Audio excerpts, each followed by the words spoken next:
আমরা সরকার দেখব না, আমরা সকল দল ঐক্যবদ্ধভাবে কাজ করব।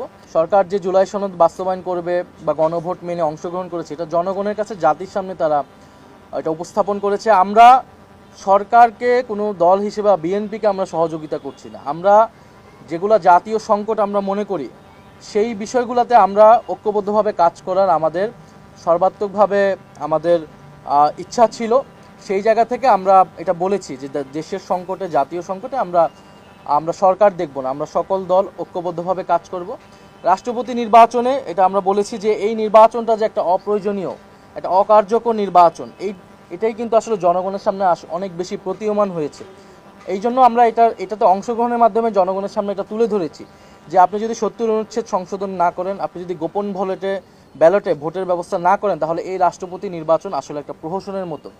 ফলে আমরা মনে করি যে এটা জনগণের সামনে এটা স্পষ্ট হয়েছে এবং উনি গণভোটের যে গণরায় এবং যে গণভোট যে আদেশ, সে আদেশের বিরুদ্ধে উনি কথা বলছেন, যে আদেশ অনুসারে আসলে জাতীয় নির্বাচন হয়েছে। এবং আমরা দুটি শপথ নিয়েছি। আমরা মনে করি দুটি